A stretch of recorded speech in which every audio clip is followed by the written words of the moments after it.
It was an ordinary December evening in New York City, but for Jonathan Traeger and Sarah Thomas, it would become anything but ordinary. The streets were alive with the hustle and bustle of holiday shoppers, their footsteps crunching against the frost-bitten sidewalks.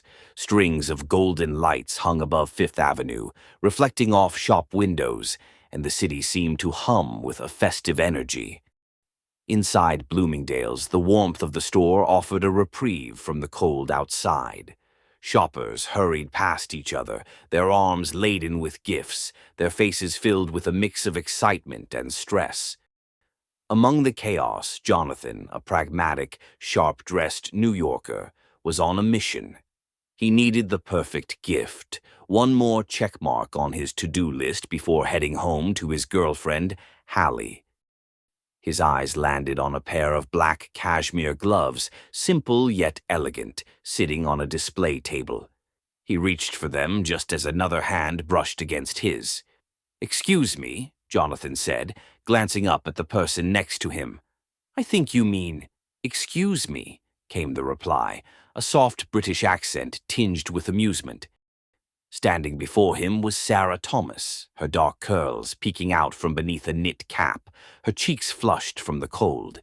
She looked up at him with wide, curious eyes that sparkled with a mix of kindness and mischief.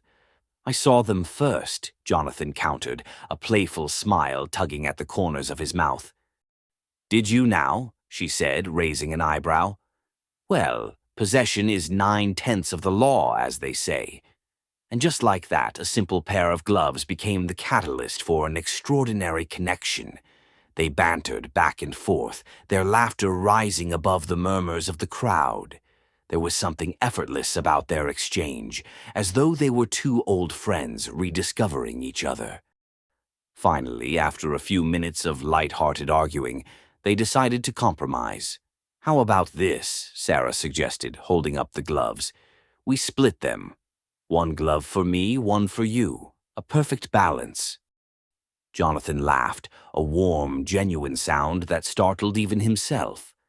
"Deal," he said, shaking her hand as if sealing an important business transaction. Outside the store, Jonathan found himself lingering, unwilling to let her slip away. He mustered the courage to ask, "How about a coffee?" "My treat, to celebrate our shared custody of the gloves." Sarah hesitated. She wasn't the kind of woman who made impulsive decisions, and she had someone waiting for her back home, a boyfriend named Lars. But something about Jonathan made her feel different, lighter, as though the weight of the world had been temporarily lifted. "All right," she said with a smile. "One coffee, but only because I'm curious what kind of man would fight over gloves." They ended up at a quaint cafe tucked away from the main streets. The smell of freshly brewed coffee mingled with the faint aroma of cinnamon, and a jazz band played softly in the corner. Jonathan and Sarah talked for hours, their words flowing as easily as the coffee being poured. Jonathan learned that Sarah was a free spirit, an artist at heart, who believed in the magic of the universe. She spoke of serendipity, of chance encounters that could alter the course of a life, and how she tried to follow the signs wherever they led. "You really believe in all that?" Jonathan asked, intrigued but skeptical. "Of course," she said, her eyes bright with conviction. "Some things are just meant to be. You don't always need a plan. Sometimes you just have to trust." Jonathan smiled, but inwardly, he wrestled with her words. He was a planner, a man who believed in taking control of his destiny.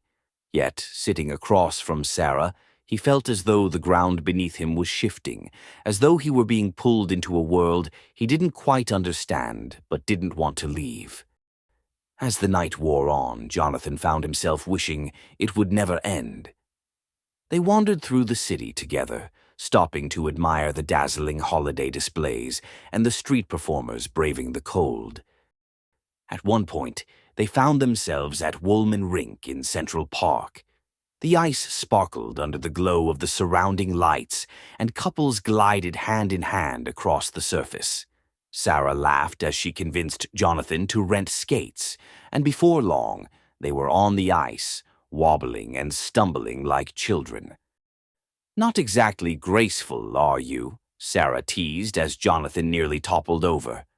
"Hey, I'm doing my best here," he shot back, laughing. Their hands brushed as she steadied him, and for a moment, the world seemed to pause.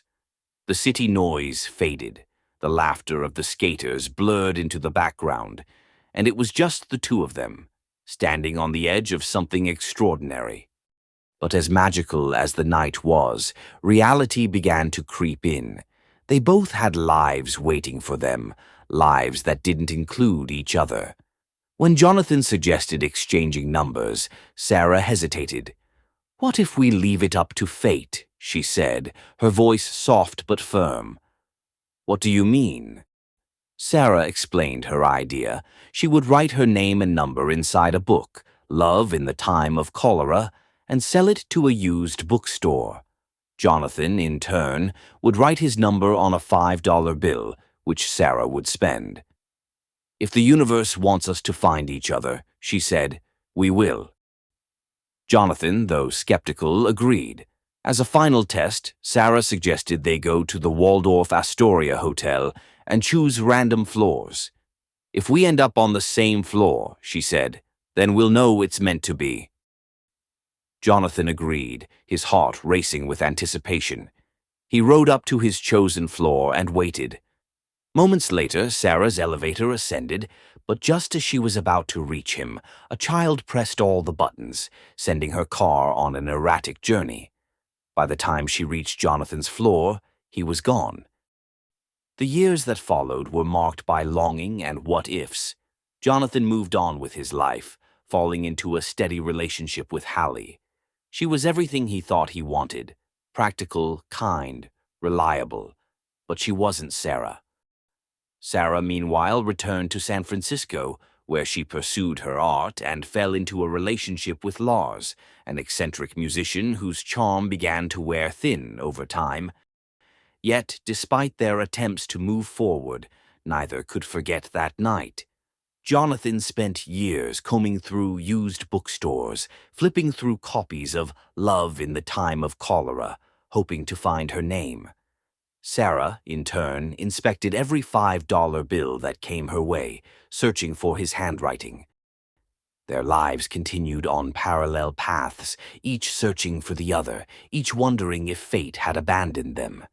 As Jonathan's wedding to Hallie approached, he found himself questioning everything. The closer the date came, the more he felt the pull of that fateful night in New York. Confiding in his best friend Dean, a writer who believed in the magic of love, Jonathan admitted that he couldn't let go of Sarah. Dean, ever the romantic, urged him to follow his heart.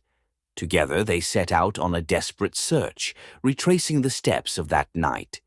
Meanwhile, Sarah, restless and unfulfilled in her relationship with Lars, decided to return to New York. With her best friend Eve by her side, she began her own search, determined to find Jonathan before it was too late. Their searches brought them tantalizingly close to each other. Sarah found the Bloomingdale's clerk who remembered her and Jonathan vividly, but had no way of contacting him. Jonathan, in turn, discovered the receipt for the gloves Sarah had purchased, a bittersweet reminder of their fleeting connection. In a moment of despair, Sarah stopped at a cafe, where fate finally intervened. As she paid for her drink, she noticed the $5 bill in her change, the very bill with Jonathan's handwriting. Her heart raced as she realized that the universe hadn't forgotten them after all. On the eve of his wedding, Jonathan called it off, unable to go through with a marriage that didn't feel right. He returned to Central Park, the place where his story with Sarah had begun. As snow began to fall, Sarah arrived at the ice rink, her heart guiding her steps. Their eyes met across the frozen expanse, and in that moment everything else faded away. Jonathan walked toward her, his breath visible in the cold air. "It's you," he said, his voice trembling with emotion. "It's me," Sarah replied, tears streaming down her face. They embraced, the snow falling softly around them, their hearts finally at peace. In the end, Serendipity is not just a story about love. It's a story about faith, destiny, and the belief that the universe has a plan for us all. Jonathan and Sarah's journey reminds us that true love, no matter how improbable, will always find a way.